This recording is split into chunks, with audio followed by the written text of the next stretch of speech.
Most of us were given a cookie-cutter template for how to live, love, and succeed. Go to school, find the one, get married, build the life everyone expects. But what if you feel like you've outgrown that? What if you're ready to live, love, and think a little differently, even if it makes you the odd one out? I'm Nyla, British Pakistani, child of migrants and raised with a foot in both worlds. I lived up to the good girl mold for a while until it became suffocating, and I've been breaking those intergenerational cycles since. I'm a coach, a writer, and I help people rewrite the rules for intimacy and success in their life so that they can live beyond the scripts that society has been feeding us. And I'm Cole. I grew up conservative Christian in Colorado. Then I realized I was gay and had to figure out what to do about that. Today I'm obsessed with asking why we do what we do, why we believe what we believe, and also how we can build bridges between different identities rather than deepen divisions. Together, we're exploring what it means to be a cultural deviant, to question the systems, the stories, and the identities that shape us. From politics to pleasure, culture to connection, this is where taboo meets truth, and curiosity leads us to create lives and loves without a roadmap. If you've ever felt like the black sheep, the cycle breaker, or just someone who doesn't quite fit that cookie-cutter mold, and you're a cultural deviant like us, you're welcome here.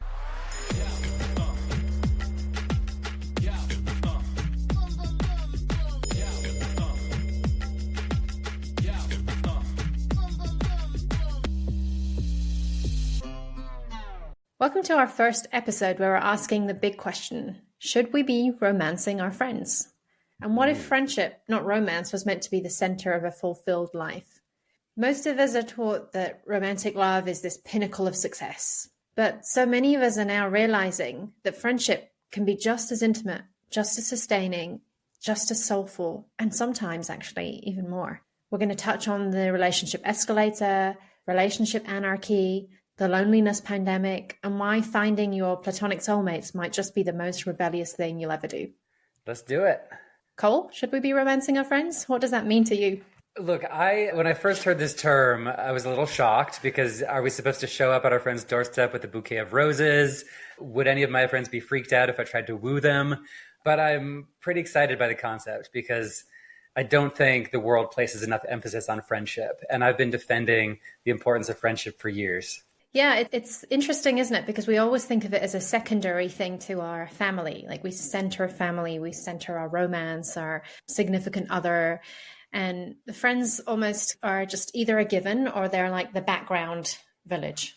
They're just supposed to be there. I think we take friends for granted. But at the same time, I would argue they're one of the most important and maybe the most beautiful types of relationships you can have in this world. I've got a friend, Elizabeth Boyd-Reed, who's an author and an academic, actually, and she studies love. And she has this saying that friendship is a gift. And unlike any other kind of connection we might make, friendship is almost the only one that you can give freely without even expecting anything in return. There's no script for what you expect in return. You and I are excited about going off scripts.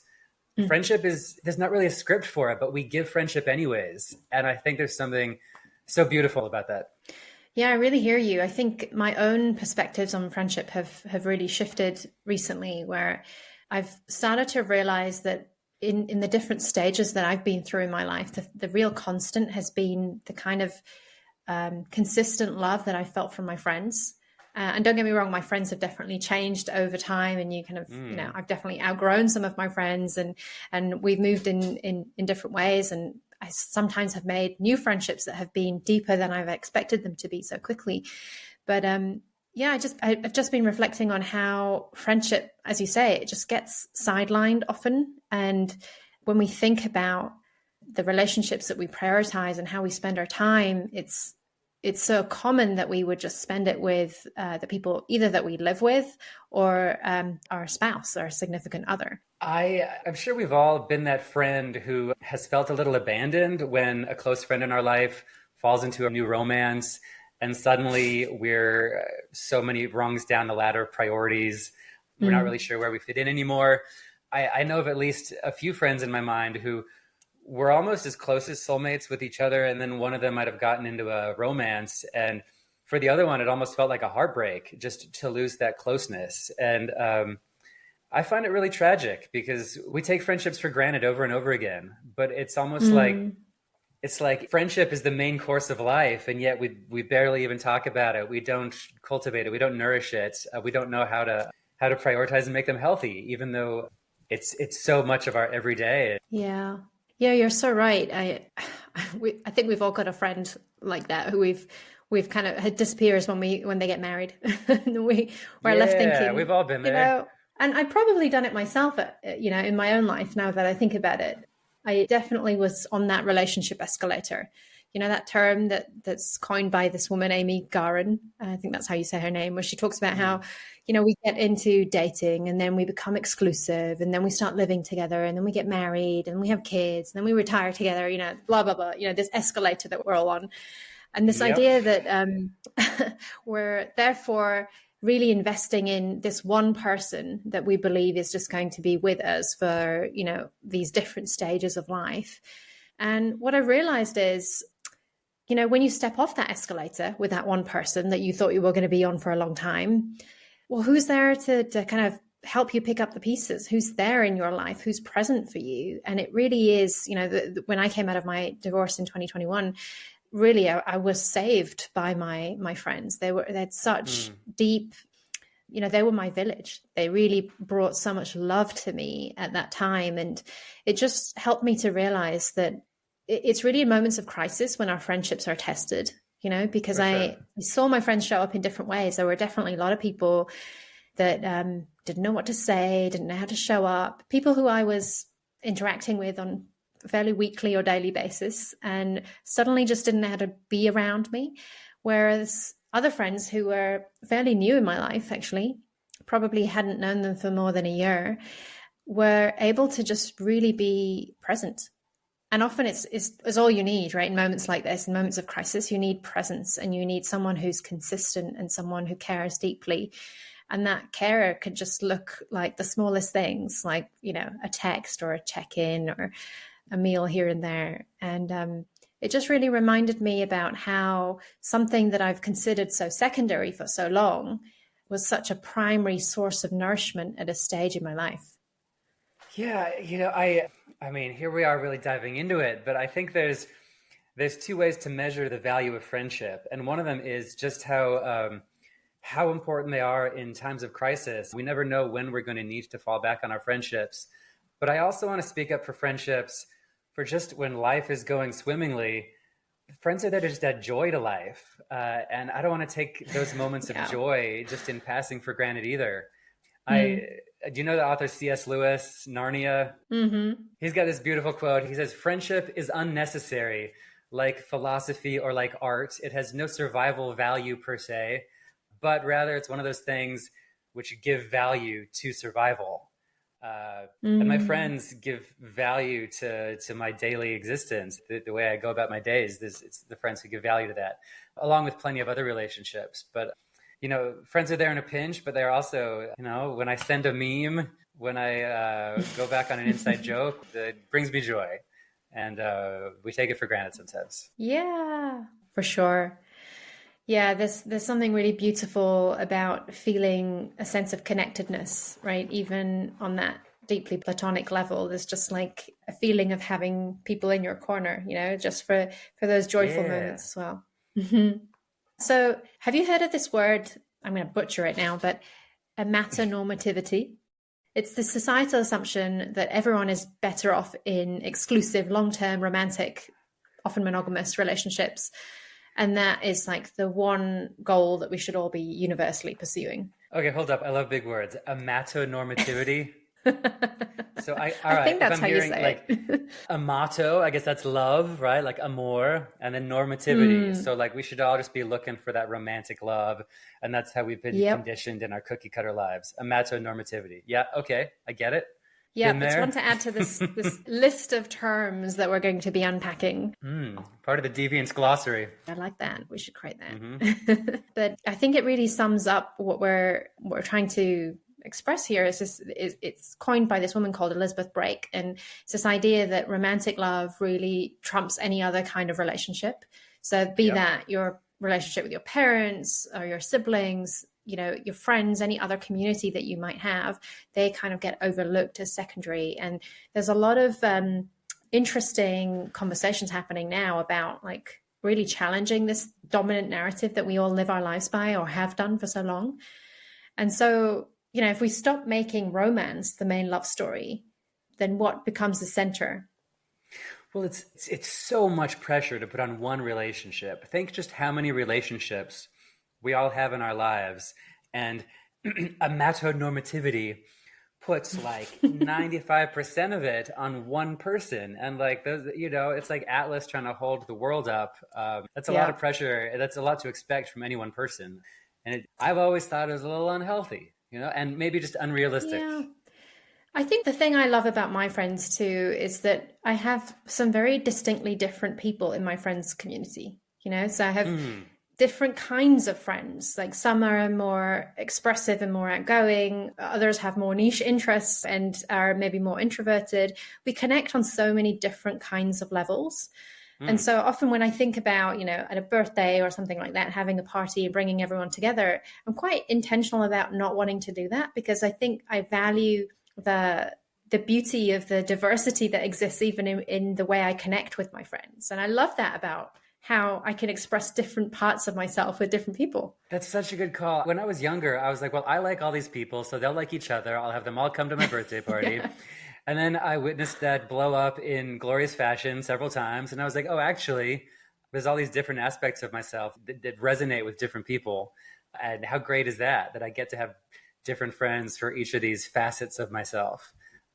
Yeah. What a gift, right? Also a great way to drag out a birthday, like have lots of parties. Frankly. This year I had 4 different birthday parties. Thank you very much. And I regret nothing. Love it. Yeah. Love it. You were the most fun at my birthday party. No, of course. No shade to any other friends listening to this. Oh God, I'm going to have to take that out now. Love you all, but Nyla knows how to party, everyone. Hells yeah. That was a night to remember, I'm going to say. Amen. On many levels. One of the things that I've been thinking about recently and doing, and actually a few of my friends have been doing, is this idea of thinking about what kind of energy you feel in presence with different people, right? And I think about this with my friends, like this idea of, I'm a big fan of Adam Grant, and he's written this book, one of his first books, I think it was Givers and Takers, maybe it was called. And he talks about energy givers, energy takers, and energy matchers, right? Who gives you energy when you spend time with them? Who leaves you feeling drained after you've hung out with them? And who really matches your energy, right? Who comes to the table with the same energy? So no pressure, friends. Yeah, it's been a really great way for me to think about how I curate the experience of friendship in my life. Like who are the people that I would clear my calendar for if I knew that they were in town? Like I just absolutely will not miss seeing them if they just happen to spontaneously come to my city.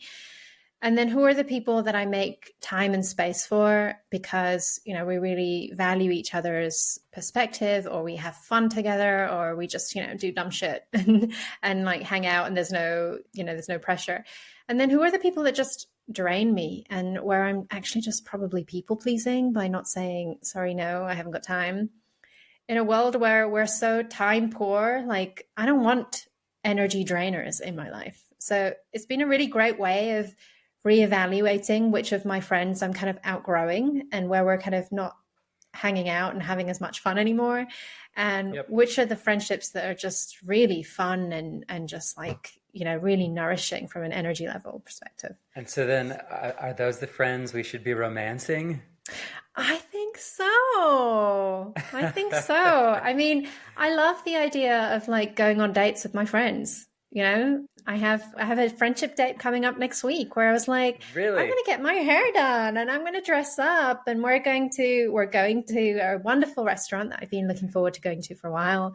We're going to try the tasting menu. We might go dancing after. It's nice, because after a while with your friends, you just start sometimes hanging out in the same way where you're just hanging at home or going to that same old dinner. But I want to dress up and make a night of it. So I guess I romanced 2 of my friends last week without even realizing. There's 2 dear friends of mine. We wanted to get together one Sunday afternoon. One of them just wanted to like go to one of our houses and sip tea. And I was like, what if we made an afternoon of it? We went to a nice wine bar. I combed my hair. I put on one of my better Ooh. shirts. One of my friends put on the new shirt she just bought on her holiday. The other put on her Nice. best jewelry. And the three of us just had this beautiful conversation. They were like couples all sitting around us doing the same thing. But yeah, the three of us had this beautiful date together, I guess. If we're going to use that language, it's actually exactly what it Yeah. was. I love that because I think it's a real celebration of the ease you feel in the presence of your friends. Mm. Everything feels easy. I'm really looking forward to seeing my friends next week, and I often don't get as much time to hang out with them as I would like because we all have quite busy lives, and so the idea that we get a whole night to hang out and go out and do something fun that we all love is something that I really cherish. So I'm really starting to think about how I'm centering those beautiful moments with my friends more in my life. Yeah, romancing feels like the right word in many ways. Yeah. I mean, romancing again, it shocked me when I first heard it. I suppose when I think of romancing, it's the sort of wooing part of a relationship. Like when when you're on a Mm, first date, you're trying to impress someone. But as we all know, a healthy romantic relationship, you have to keep romancing your partner. You have to keep that love alive. You have to let them know that they still excite you, even as that love is deepening and evolving. Um, mm. and I think when we have these close friendships that might be years and years old, we might do the same thing where we take them for granted rather than romancing them and letting our friends know how special they are to us and celebrating that connection. I guess that's the sort of romance we're talking about. Yeah. Yeah, I really like that. It's making me think of Esther Perel and how she talks about Mm, keeping the spark alive in a relationship, right? exactly. So, what's the spark in a friendship? How do you keep that alive? Not that it necessarily will die, although you kind of alluded to the idea that we can take our friendships for granted, right? And Mm, just think that they're just there. But one of the things I have really loved in kind of the last few years is just reflecting on the kind of richness I feel from having deep connections to friends in my life, people who have really witnessed me in some of my toughest moments, but also seen me kind of become almost childlike in joy in some of my happiest moments. And so there's mm, something really nice about just telling them how much I mm, love them. We don't do it enough. We don't tell our friends how much we love them enough. And that doesn't have to be some grand romantic gesture. Sometimes romance is in all the small things. It's like the little texts about how I was just thinking of you because, I saw that ad that you always go on about, or I found the flavor of popcorn that you love, or something really small like that, or just those meme friends, when you're constantly just memeing each other and that's your method of communication. Oh man, I feel like my friend cup always feels filled when a friend I haven't spoken with in weeks or months sends me some dumb joke that she knows, he or she knows only I will really laugh at. Just That just shows that they're thinking of me and that I have a sort of specific, unique place in their life, and that feels great. And then Yeah. maybe they're sending a different meme to a different friend, but that's our joke. Yeah, exactly. So I'm curious about what your experience is of building friendships as an adult. Are many of Hmm. your friendships today friends that you've had from a long time, or are they new friendships? Have you lost friendships? How's it been evolving now? When I was a kid, we would sing this song that was around, "Make new friends, but keep the old. One is silver and the other gold." Have you, What? I've never heard have of you, this. have you never heard that? And then it's like, Nope. "Make new friends." No, I'm not going to sing it for you, but then you get the whole. Oh, It's come on, good. please. It's good. Make new friends, but keep the old. One is Oh, silver and the other gold. All right. Um, but love I it. was a little 5-year-old singing the song, and I was like, "But which is which? Like, which is the gold and which is Which the is gold? silver?" Mm. Uh, Look, I would argue that the old is gold, um, but also how I love the fact that I can have my gold Mm. friends, but then I can also Mm. go out and make some silver friends. Like again, just the Mm. the polyamorous nature of friendship is I can like go to a party, make some silver friends, and then call my gold friends the next day and be like, I can't wait to tell you about this amazing friend I made. You get to be rich in friends, which I Yeah. love. So to answer your question, growing old can be a scary thing. It can have a lot of challenges. There's a lot of cons, but one of the biggest pros about growing older is your friendships, the ones that really matter, just get deeper and deeper. And Mm. I've got these decades old friendships that are amazing. Yeah. See, I have a completely different experience. Really? So, Yeah. I mean, yeah, you've had some jolts, haven't you? And some shocks to your friendship group. just a couple. Yeah. But Mm. interestingly, I would say your silver is my gold. In Wow. that Tell me I everything. actually I actually don't have many friendships that go back pre-pandemic. Isn't that wild? Wow. Wow, we're in 2025. So, yeah, maybe I have a handful, but even then they don't go back more than 10 years. Hmm. And I think it's interesting because there's been a time in my 30s where I found it really hard to make friends. And I think I was telling myself for a while, like, it's really hard to make friends as an adult. And probably, other people have thought this too. Like, how do you make friends as an adult? Like, Yeah, you're not the alone there. default nature of like, well, I'm in groups at university or at work, and I'm in like-minded groups where I might meet other people. And I definitely went through a phase where I just found it really hard to find my people, like this. There were a lot of very surface level interactions with people, and people were nice, but I didn't really quite feel like we were on the same wavelength. And I think I've been quite lucky in that I've quite actively invested in people I've met along the way, and some of them have turned into really beautiful friendships. But in many ways, those friendships were a bit back to front in that they became quite intense quite quickly. Hmm. And I often think about this because in my previous jobs, I used to hire a lot of people, and I'd always say, when you're doing an interview, within the first 15 minutes if there's chemistry. Same Hmm. as if you're on a date. I think sometimes you know pretty fast, like if you're Oh into yeah. someone, right? And I feel like there's friendship chemistry. Like it's the same. Like you meet somebody and like almost instantly within the first 10 or 15 minutes, like you and I are going to be friends for a long time. Oh, I've And gotten there's some friendship crushes like immediately. yeah, exactly. So my closest friends, I would say 50% of them I have met in the last 5 years. And Hmm. then the remaining 50% or so I've known for no more than 10 years.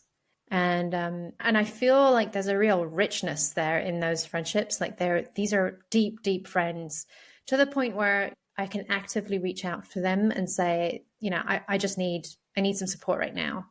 I wouldn't have dreamt of doing that before. The idea of asking for help and leaning on people. Ugh. Like we're Really? all taught to be these like hyper independent, successful people. We shouldn't need others. Like we should be able to figure this out ourselves, right? But Oh now God. I've I never really thought gotten to that for this a point. second. I've always been like, friends, help. I'm glad you got there. Because I've done that to you and I know it. Yeah. And you've been there You for know, me. I think this is really interesting, right? Because a lot of people who have been black sheep or the odd one out or, the cycle breakers, they're often the kind of people that have had to go through something. They've often Yeah. not felt supported, they've not felt like they belong.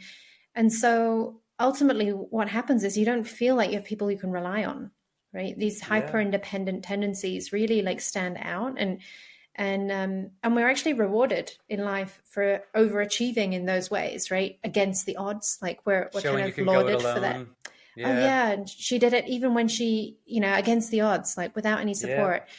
And so you can almost start to believe that that's how you should be, like completely self-sufficient. Mm. And it's actually a really lonely place. And I think Mm. the more I meet people who have a similar path, the more I realize how much vulnerability sits underneath and sits beneath this persona of like this independent, successful, rule breaking, rebellious person. And there's something quite something about that makes me a little bit sad, but also like huge resonance for the people that are then able to kind of stay soft when the world's trying to make you hard. Mm.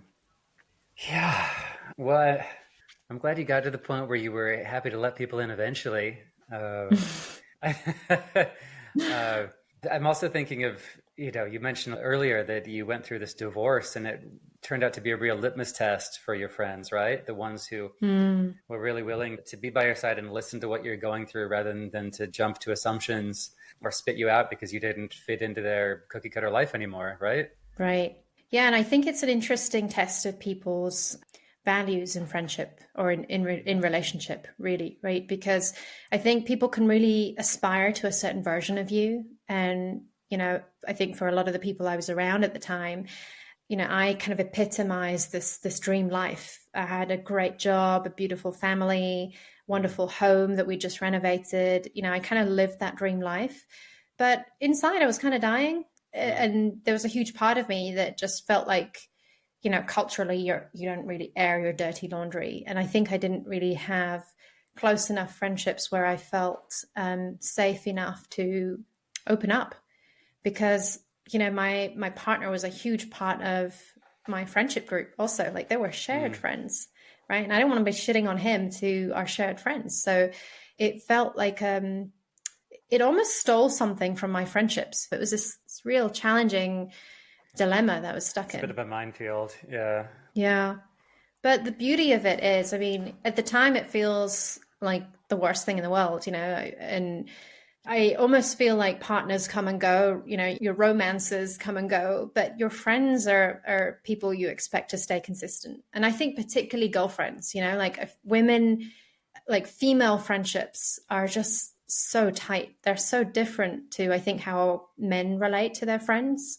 And it's been something that, it was a really shocking experience to like lose some of my girlfriends because they couldn't bear the idea of me now being a divorced woman, which I just thought was wild in 2021. Right. But it was, in hindsight, probably the biggest gift of my life, to be able to have broken free of this cage that I was living in, not only with the people I'd surrounded myself by, who I thought were my friends, but also this kind of narrative of life that I'd kind of ticked all the boxes. I got the job and the car and the house and the kid and the husband and the blah, blah. And yet my life felt a little bit meaningless. I mean, a lot of people might get much further along in life and just keep the same friends because they've never been really forced to reconcile if those friends nourish them or diminish them. And you, whether you wanted to or not, had this really intense litmus test of which friends align with your values and will be there for you. And you've got to, you got to clear, you got to do some editing. I cleared the decks. I mean, the thing I love about it, let's just do it all at once. It was so efficient. I kind of love that about it. The rest of us might be wading through this terrain where we're still making nice with people who are actually, as Adam Grant said, energy drainers. So well done. I mean, yeah, thanks. I feel like it's not something I like sought out as an achievement, but I'm so grateful actually that it all just one fell swoop. And what's interesting is it takes something like pretty seismic like that for you to really wake up to how you're also showing up in your friendships, right? And like what you're choosing. So I definitely think that whole experience knocked a lot of my people pleasing out of me. And it just helped me to see what I thought was energy matching was actually really energy draining. And what it feels like to be around somebody who is a real energy giver, like that feeling of like, when am I next going to see this person? Because I just love the time that we get and I really cherish it so deeply. Yeah. Can we have an episode later where you teach me to be less of a people pleaser? I'll pay good money for that. Great. Thank you. I've got some top tips for that one. Yeah, babe. We'll go there. Fantastic. It's interesting you make that point about female friendships and male friendships. You got me thinking if there are some inherent differences. I'm happy to say I've got some close male friendships, some close female friendships. I've got close friends with gay men, close friends with straight men. And there are some really interesting differences. And going back to our different vibes, different facets, I get very different things from each of those kinds of connections. They add to my buffet plate in different ways. Yeah. You know about the School of Life, right? Alain de Botton, who he talks a little bit about this in some podcasts that he's done recently, where he talks about how many men's friendships are kind of activity based And so they can sometimes fade when that kind of shared activity ceases. Whereas a lot of women's friendships are very much empathy based, or, they're much more emotionally intimate. And so he talks about it in the context of the loneliness pandemic, and how, this men are often less skilled as a result at that emotional vulnerability and that emotional communication in their friendships. And therefore, as a result, they don't form as many deep, meaningful friendships in their life compared to women. I think it might be a bit of a generalization, but I think on the whole, like if you kind of zoom out a little bit, probably something does hold true there. Oh, I mean, I'm thinking about my male friendships. We get together, we watch Jeopardy, we meet at the pub for pub quiz. And then my female friendships, we're talking about our lives over wine and getting real with each other. Yeah. And it is funny because thank God for both of them, because I even tell some of my, like this beautiful date I went on with two of my female friends. By the end of it, my soul felt nurtured, but I was like, God, I just need to get up and like do some pub trivia now. Too deep. I need a break from all those emotions. Oh God, the man inside me. So I guess I'm a dude at the end of the day. Can you relate to that? I can really relate to that. And in many ways, I want more activity-based friendships. I you really need more dudes value in your life. I need more dudes. Yeah, bring on the dudes. I have noticed that the dudes in my life actually do really feel a sense of loss from not having the kinds of deep, intimate friendships that I have with my girlfriends. And I've noticed that, over periods through chapters in life, I have people I can co-regulate with that is not only my partner. I have somebody who can listen and give me love and empathy and all of that. But I also have friends who'll kind of be like, buckle up, Nyla, because I'm going to challenge you. And I'm not sure if you're doing this for the right reasons. And the thing is, I'll take it. I'll take it from them because I know that our relationship is deep. And I know that I'm so loved by them that if they are willing to kind of, give it to me extra, then it's because I need to hear it. Right. So there's like those safety. friends are amazing too. Yeah. Yeah. And there's like huge safety in being able to trust somebody like that to not only give you a pep talk when you need it, but also to like really challenge you. So I love that about deep friendships. And I think that emotional depth is what really feels like it's missing for a lot of the men in my life. And, there's this feeling of not having a home, and I don't mean that like physically, but an emotional home, because no one wants to be that friend where you're just kind of offloading and emotionally dumping on your friends all the time, right? None of us want to be that. and yet it's so necessary. Yes, exactly. It's that safe space. It's that refuge. We have those friends who are refuge. Yeah.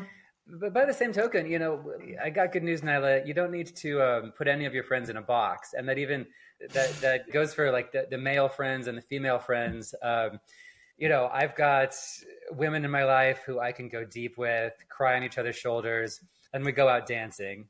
I've got male friends who we go to a concert, and then we might spend hours on the phone later that week talking about our love lives.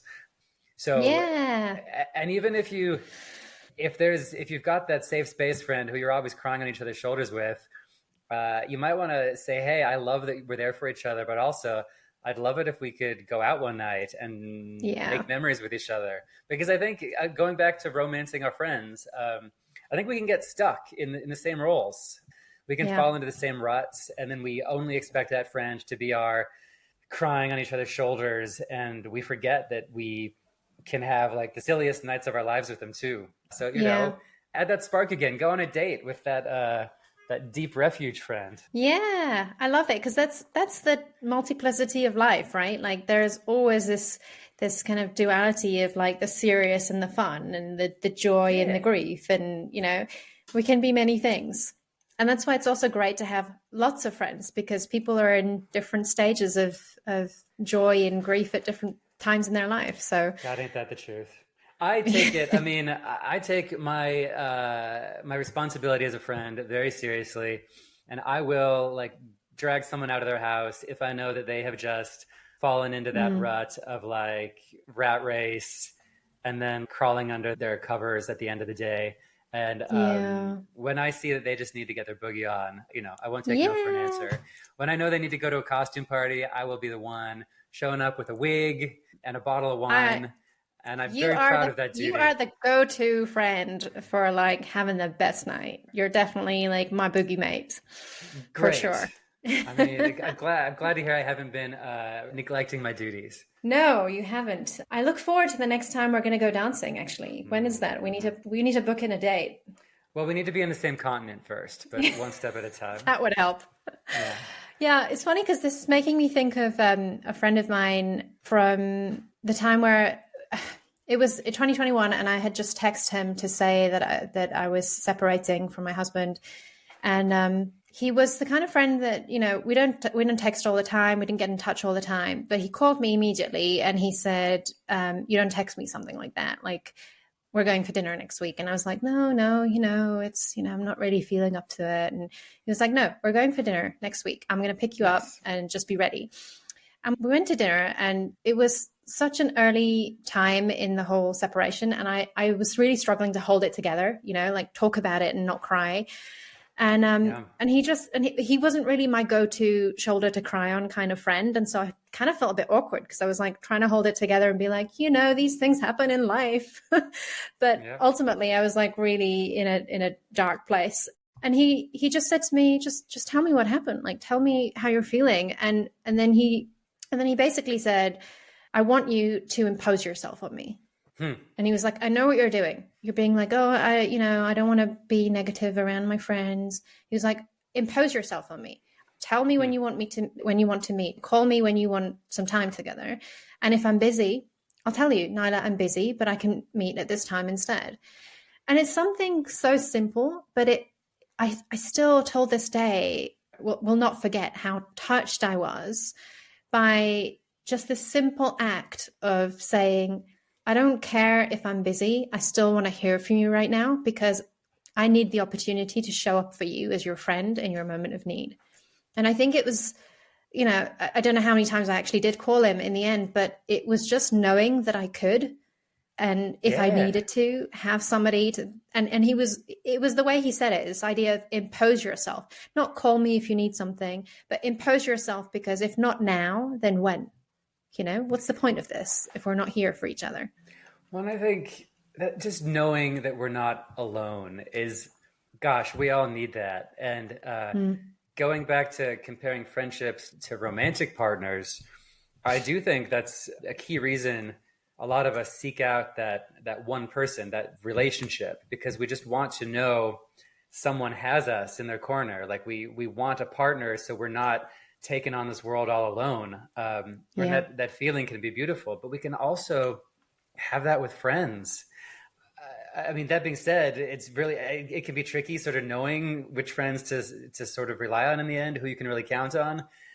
Which is why it's so powerful what your friend did, was say, "Hey, please impose on me." Just saying, "Hey, you might not realize it, but you've always got me." Yeah. He doesn't need anything in return, but he really wanted you to know that you're not alone. And I love that. It's a form of emotional intimacy, right? In a platonic relationship. And I think sometimes we feel that we can only get that kind of emotional intimacy and vulnerability in a romantic, partnered relationship. So I think there's something that really stands it apart. So, that longest running study on adult development at Harvard, have you heard about it? It's like this 80-year-old study on how to live a happy and meaningful life. And like it checked in with people every few years to see how they were tracking. That one? Yeah, that one. Yeah. That's the one. So, spoiler alert, the main factors affecting the quality and meaningfulness of one's life are the quality of their relationships, right? And call me shocked. So friendship is of course like a huge part of those relationships. And I think the thing that I've been reflecting on recently is how most people just believe that those friendships are going to just happen.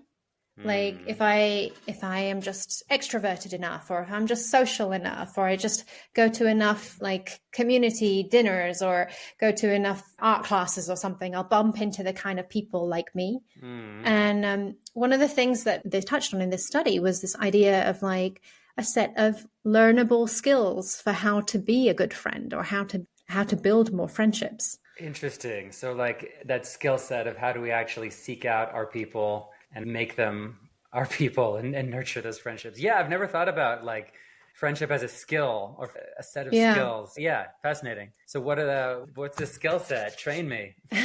So they're quite simple, really, or maybe they sound simple and they're like easier said than done. But ultimately, it's initiating contact. This idea of like having the confidence to reach out, to suggest plans, sharing real emotion in some way, right? Having some vulnerability, not just updating each other and like exchanging information, but actually having vulnerable conversations about how you feel about some of these things.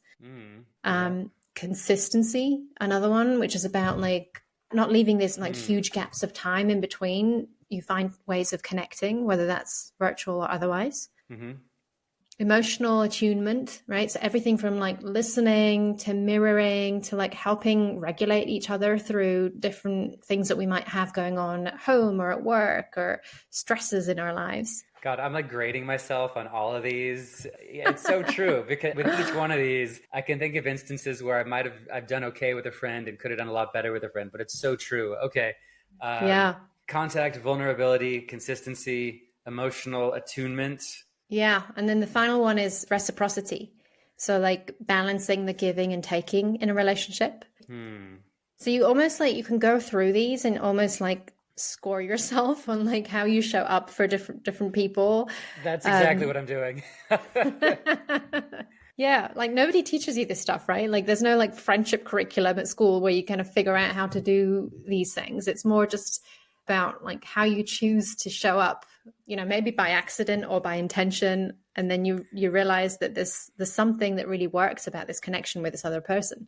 Well, and it's such a shame, because I can think of times when I've had difficulty in a friendship where I've maybe wanted more from them, or maybe needed to apologize for my own shortcomings. And because this language that you just introduced isn't so widespread, I didn't really know how to go about it. I sort of muffed it up, but it's also just so clear. Yeah. I mentioned at the beginning of this conversation that something beautiful about friendship is that it expects nothing in return, that we can all choose to give friendship as a gift. But I think that can also be a bit of a double-edged sword, because I mean, what do you do if you give someone friendship and you might want it in return, but they don't give it back to you? I mean, they don't owe you anything, and you might really be craving something more. I mean, are we allowed to speak up and say, I want more friendship from you? Or do we just have to live with that reality that friendships are inherently sort of undefined and based on generosity? Or can we ask for that reciprocity, I guess, is one of my questions.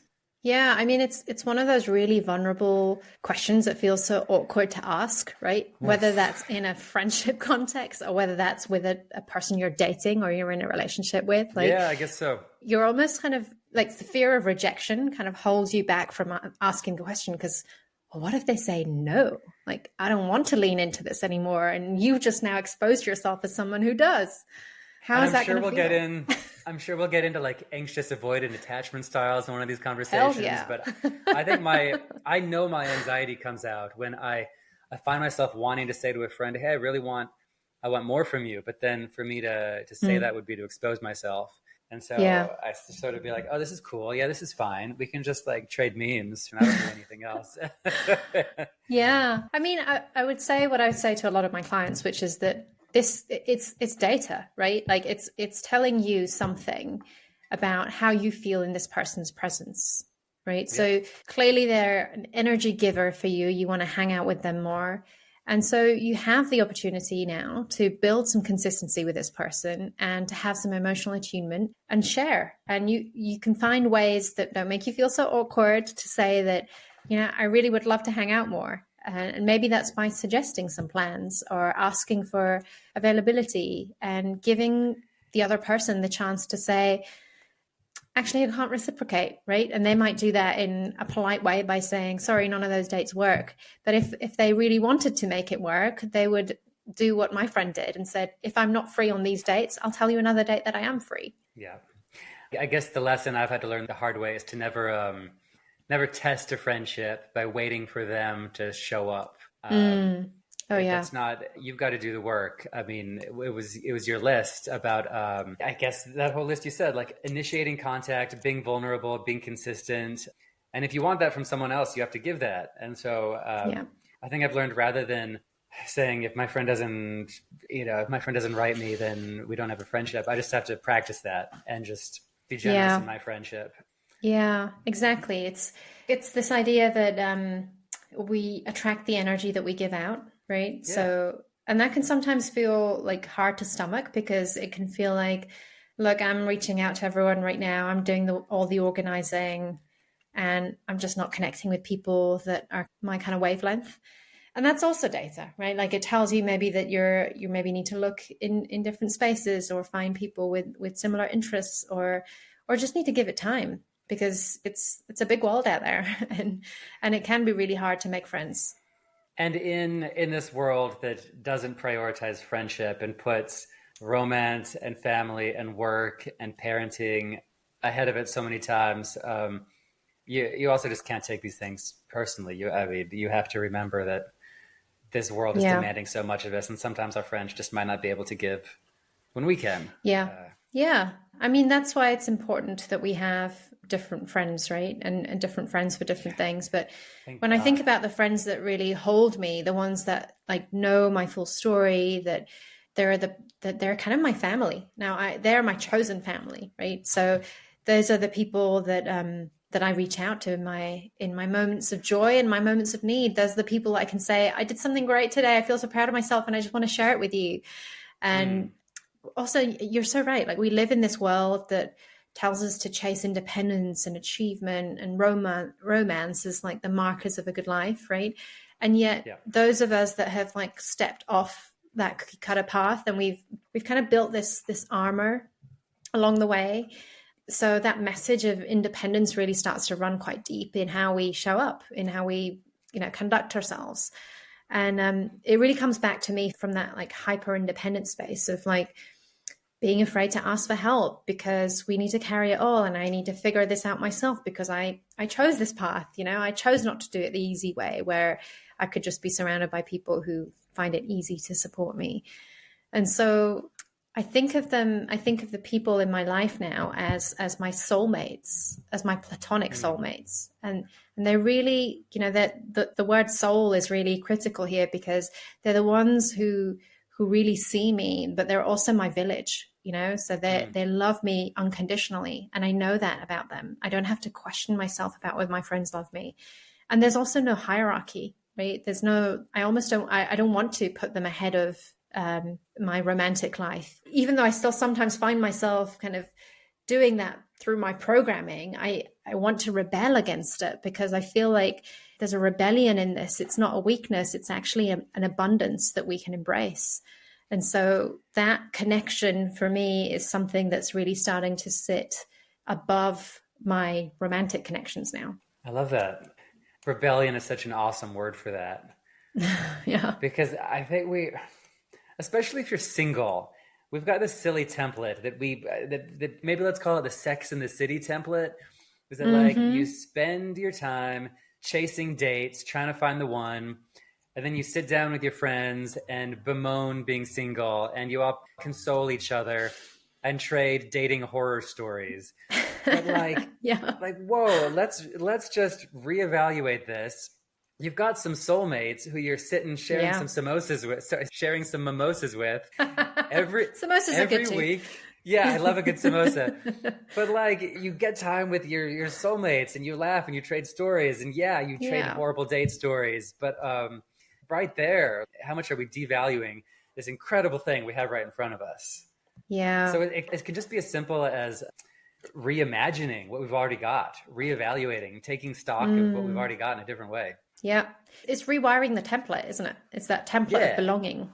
Yeah, I really love that. It kind of speaks to this phrase, relationship anarchy. Have you heard of this one?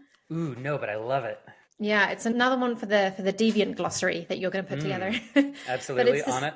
this idea of, well, it's a philosophy that challenges like societal norms and rules for relationships and how they should be prioritized, right? So it prioritizes autonomy and consent and individual agreements over kind of predefined labels like my husband or my partner or my friend. And the idea is that no romantic relationship is higher than another relationship. The relationships stand alone, irrespective of the title you give them. Cool. So it's less about the chaos thing about maybe how I envision anarchy, but it's just rebelling. It's rebelling against the hierarchy. There's not some totem pole about which relationships are more meaningful. There's just different kinds of relationships that give you different things. Yeah, exactly. Like it's this idea of autonomy, of connection, right? Like prioritizing the depth of a connection over the way that you therefore label and categorize that relationship in your life. And I kind of love that. Although I find it a little bit complex to live in real life. I'm like, how do I do this now when I have an established community around me rather than starting from scratch? Well, I suppose we still have to choose how to spend our time, and time is a limited resource. And I suppose that's where we might need to start making choices about. That's maybe where the anarchy has to start taking some shape. I don't know. We have to make choices sometimes, and that can be scary. Yeah. When we get different things from different people, right?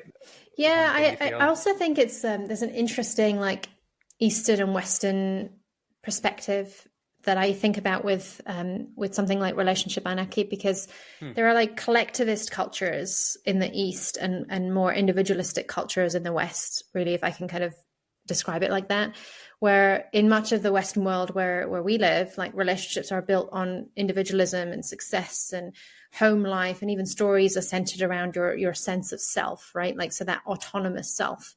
And it's definitely something I aspire to and like, and have definitely absorbed from the places I've grown up and lived. But the cost of this self-sufficiency, I guess, is that we outsource our sense of community. And I remember hearing Trevor Noah, huge crush on Trevor Noah talking about this in one of his podcasts, where he was talking about how we end up buying back the village in the Western world. Like, we buy them back by paying for childcare, by paying for cleaners, by having therapists to co-regulate with, and even like companionship in some cases, right? Whereas that is so real. Like, we end up just spending money and outsourcing all these things that we might have just had in the village. Yep. Oh, that hurts. And we end up just working hard all day in our little cubicles to have to pay for these things that we've given up. Oh, that hurts. Oh my God, that cubicle. I can picture it right now. Buying back the village. Is that what you called it? Yeah, or he called it. But I mean, by contrast, right? Genius.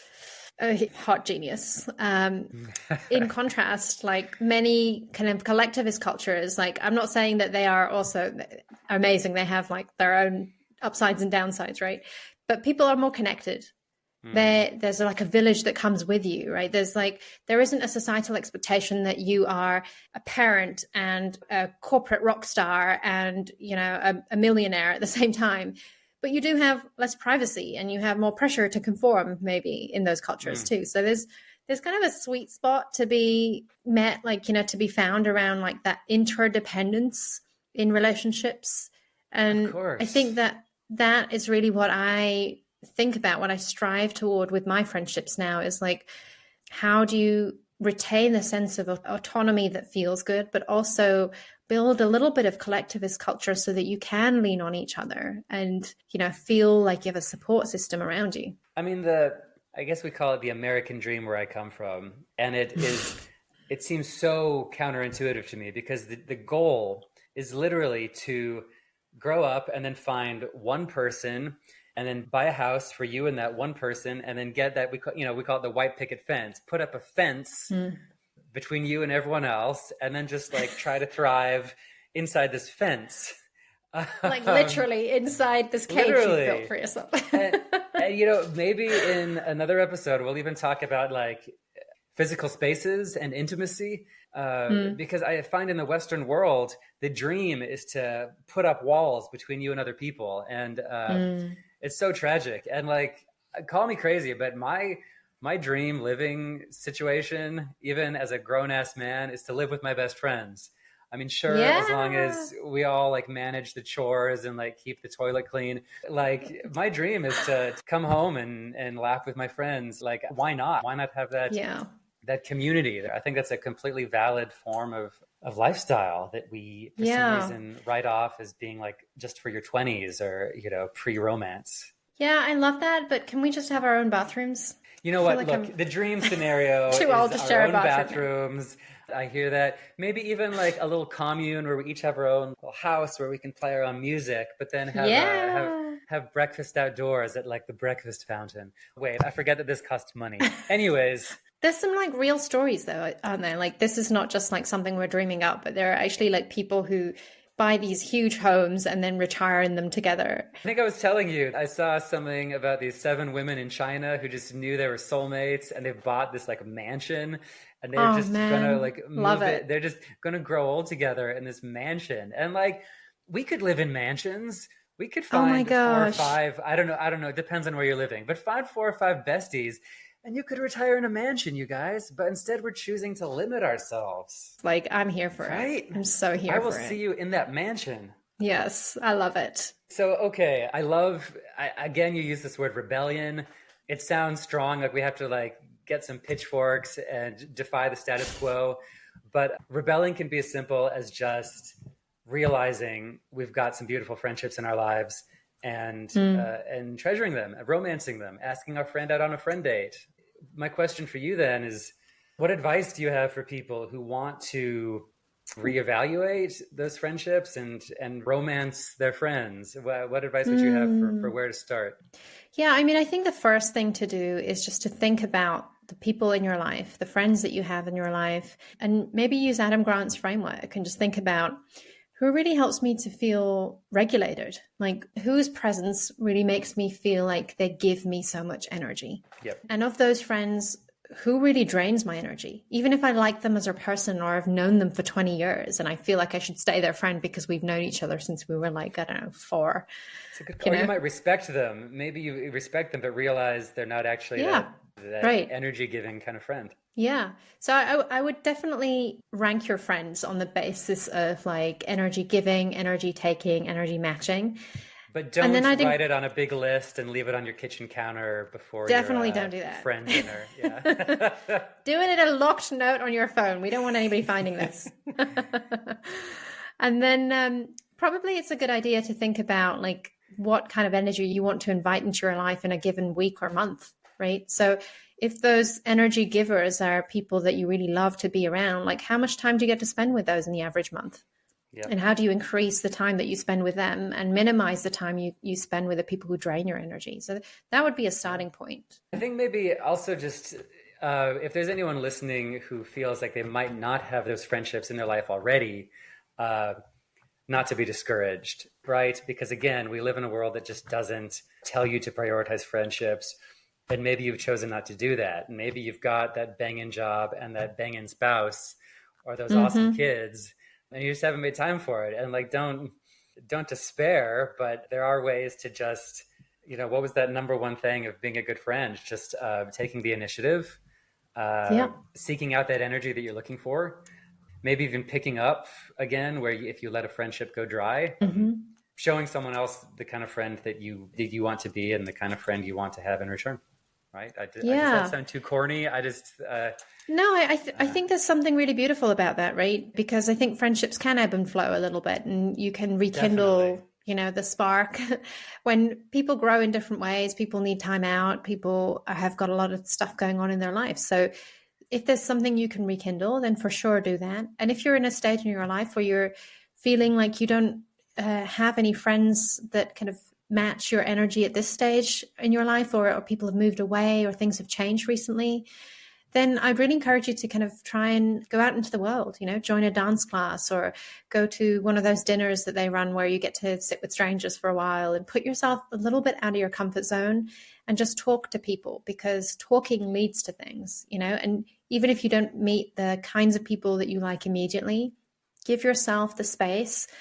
It's like dating for friends, I guess. Yeah. Make new friends, but keep the old. Going back to these gold friendships, maybe there's friendships you can blow the dust off of. I have a personal rule with my friendships is to forgive when too much time has gone by, because we might not be in the same country. We might be going through our own things. And I'm always ready to forgive time that's passed and let them back in. Yeah. Yeah, I think it's less about like how long you've known somebody for, and it's more about the resonance you feel in your life in connection with them, right? So that's it. I think a lot of people stay in friendships just because they've been friends for a long time and they feel like they almost owe it to each other. And one of these items for building your friendship skills was about reciprocity. And I know that also can hold people in relationships where they feel like, oh, well, they had me over for dinner last time, so I really owe it to them. I owe them a dinner, but I don't want to spend time with them. And it can be, you can feel stuck. It's tragic to be in a friendship like that. So no, we don't need that. Yeah. I think focus on the relationships that keep you rooted and feel safe, and where there's curiosity and there's joy and the fun. Follow the fun. I love that. So maybe friendship isn't the side dish after all. Maybe it's the main meal. And, maybe as you go into your next week now, notice who is giving you energy, who is draining it, and who feels like home, because those might just be your soul friends. Who feels like home? I actually love that. Yeah, thanks. I'm going to be thinking about that well into the next week. My friendship cup runneth over after chatting with you, Nyla. Overflow.